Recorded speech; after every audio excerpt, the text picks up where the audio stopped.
You are now listening to Hoardganize with professional organizer and extreme cleaner Rachel Seavey.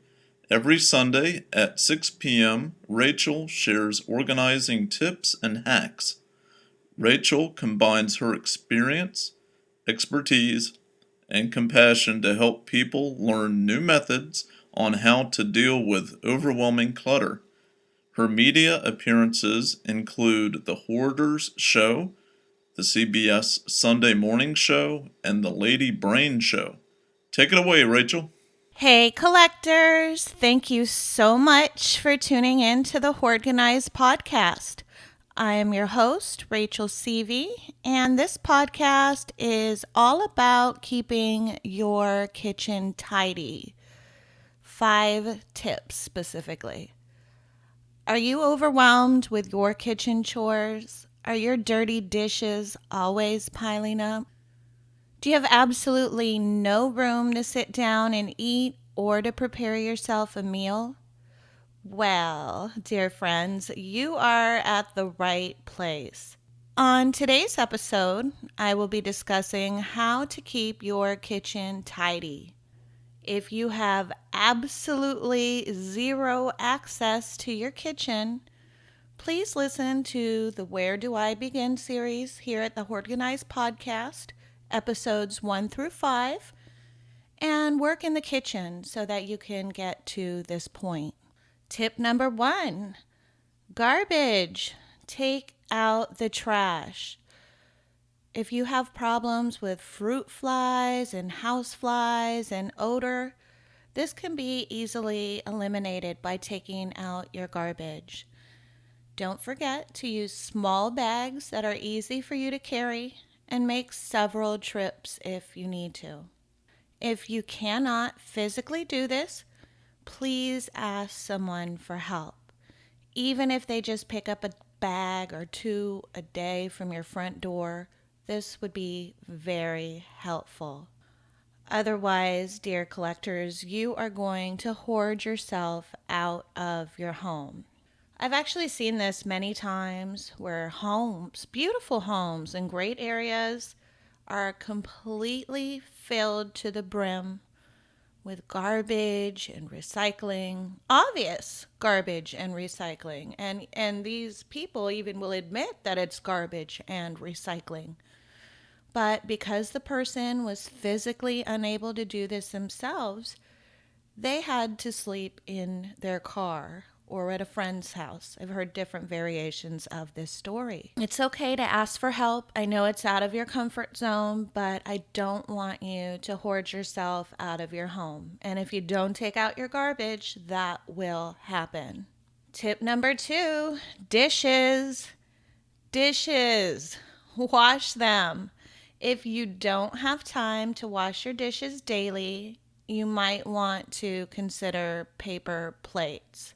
Mold can grow on your dirty dishes, which will make it difficult for you to breathe and becomes hazardous for you to eat food off of. As I mentioned with garbage, dirty dishes are another attractant for fruit flies and other invasive insects. If your dishes are so dirty and filthy that you just can't use them, go ahead and throw them out. It's okay. You are trying to save your life. So go ahead and throw out that filthy dish.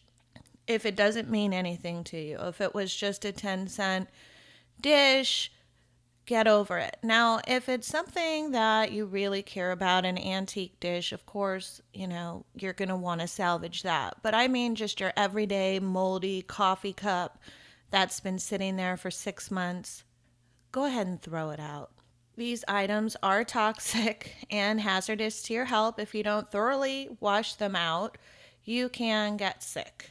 So, back to the paper plate idea. Paper plates are definitely the way to go if you just can't do your dishes and they're truly, truly disgusting. I understand you might feel wasteful for a moment, but imagine how much money and time and effort you would spend if you got sick. Paper plates are definitely the way to go if you really don't think you're going to wash those filthy, disgusting dishes. It's kind of like a fresh start. One good thing about paper plates is they do go in the compost bin with food on them. So you're not being that wasteful. They are recycled if that's one of your concerns. And this is just a temporary fix. This is so that you can live your life, get back on schedule. You can always use regular dishes again or have some when company finally does come over. It's okay. But this is a great fix while you're in this situation. I'm going to briefly cover dishes that are so disgusting, but you might actually want to wash them.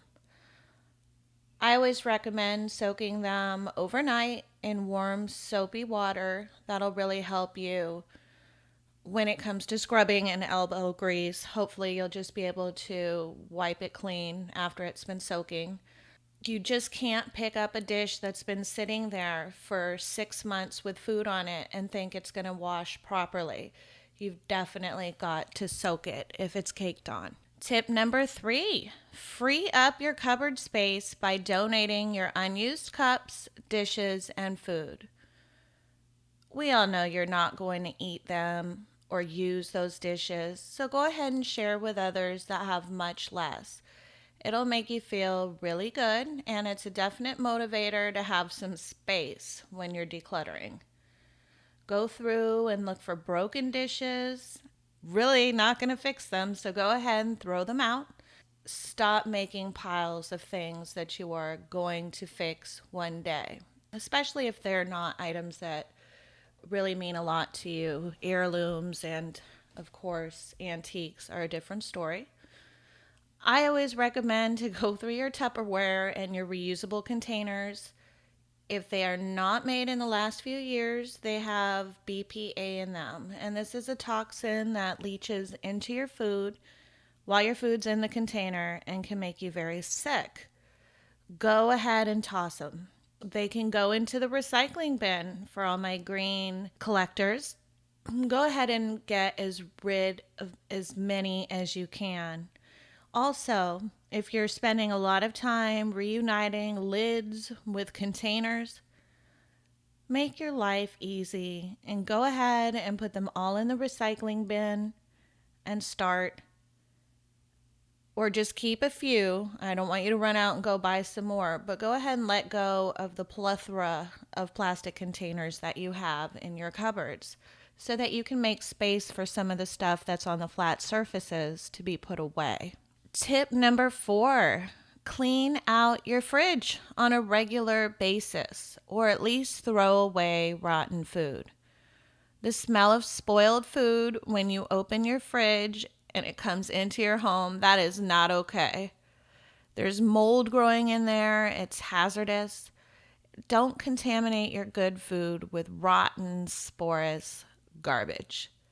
Go ahead and throw that food away. And here's a special tip just based on experience. When you're clearing out containers and food from your refrigerator, go ahead and double bag those items. There is nothing, oh my goodness, like the smell of rotten food breaking through a bag onto a floor, or even worse, you. Immediately throw that bag away outside. If you leave this bag inside, the smell will be horrendous. Tip number 5, clean your kitchen floor, especially if you've had a rodent issue in your kitchen. Stepping on rodent droppings and urine and tracking it throughout your house is not safe. Crawling into bed with those same feet. Any contact with rodent feces or urine is unsafe. If you do have these issues and you're cleaning, please make sure you always wear a mask and disposable gloves. These are hazardous situations. A little rat urine on your skin is not okay. Lastly, when you're cleaning your kitchen floor, please make sure there are no wet areas. You do not want to slip and fall. A lot of the times, especially if you have a bad back, we go ahead and throw down some warm, hot, soapy towels and go ahead and use your foot to wash down your floor. And then get a dry towel and dry it off. Steam mops are also a nice option. I'm sure you have 3 or 4 laying around. Thank you so much for tuning in to 5 tips on keeping your kitchen tidy. Until next time, collectors, and remember, happiness is a place between too little and too much. Thanks for tuning in to Hoardganize with Rachel Seavey.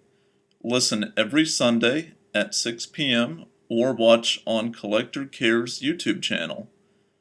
Rachel is the owner of Collector Care Professional Organizers and Extreme Cleaners located in sunny Northern California. Her passion is helping those overwhelmed with clutter, and she regularly speaks to families, local agencies, and the public about chronic disorganization and hoarding disorder. Her popular Affirmations for Collectors download can be found on iTunes or Amazon.